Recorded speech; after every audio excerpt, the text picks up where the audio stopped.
تمام تعریفیں اسی اللہ کے لیے ہیں جس نے بڑے بڑے ظالم اور جابر لوگوں کی گردنیں موت سے مروڑ دیں اور اونچے اونچے تختوں پر اکڑ کر بیٹھنے والے بادشاہوں کی کمریں موت سے توڑ دیں اور بڑے بڑے خزانوں کے مالکوں کی امیدیں موت سے ختم کر دیں۔ یہ سب لوگ ایسے تھے جو موت کے ذکر سے بھی نفرت کرتے تھے، لیکن اللہ کا جب وعدہ یعنی موت کا وقت آیا تو ان کو گڑھے میں ڈال دیا اور اونچے محلوں سے زمین کے نیچے پہنچا دیا، بجلی اور کمکموں کی روشنی سے نرم بستروں سے قبر کے اندھیرے میں پہنچا دیا، غلاموں اور باندیوں سے کھیلنے کی بجائے زمین کے کیڑوں کے حوالے ہو گئے اور اچھے اچھے کھانے اور پینے میں لطف حاصل کرنے کی بجائے خاک میں لوٹنے لگے، دوستوں کی مجلسوں کی بجائے تنہائی کی وحشت میں گرفتار ہو گئے۔ بس کیا ان لوگوں نے کسی مضبوط قلعہ کے ذریعے موت سے اپنی حفاظت کر لی،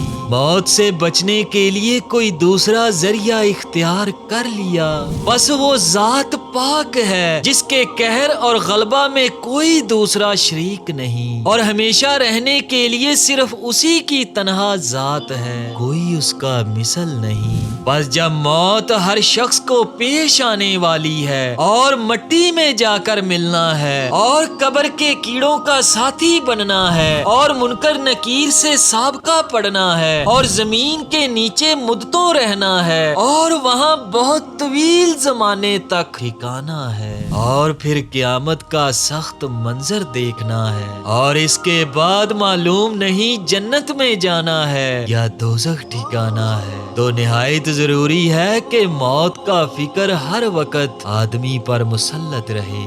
معزز احباب گرامی، ایسا ہی ایک واقعہ کہ جب امام علی علیہ السلام نے قبر کے ایک مردے سے گفتگو کی تو قبر کے مردے نے اپنے احوال بیان کیے، بڑا ہی عبرت انگیز اور سبق آموز واقعہ ہے، توجہ سے سنیں اور عبرت حاصل کریں۔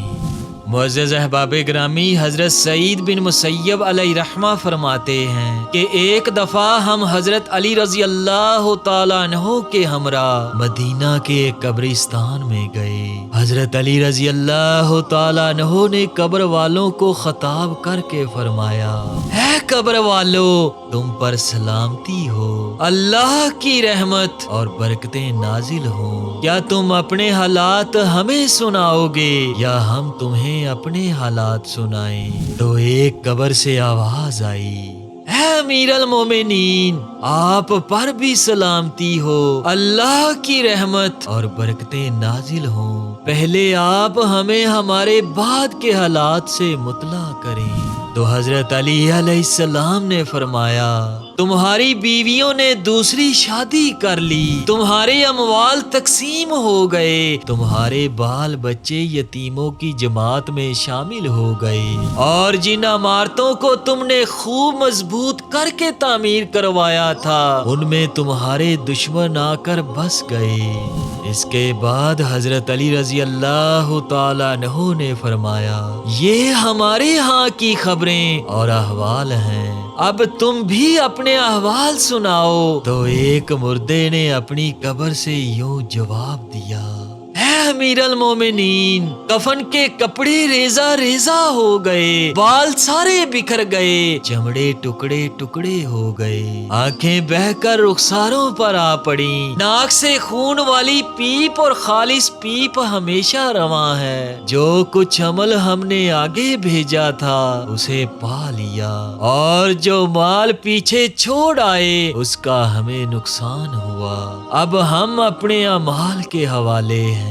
معزز احباب گرامی، اس واقعہ میں بڑا ہی انمول درس حیات موجود ہے۔ درس حیات یہ ہے کہ دنیا کی زندگی چاہے کتنی ہی زیادہ ہو جائے، بہرحال ختم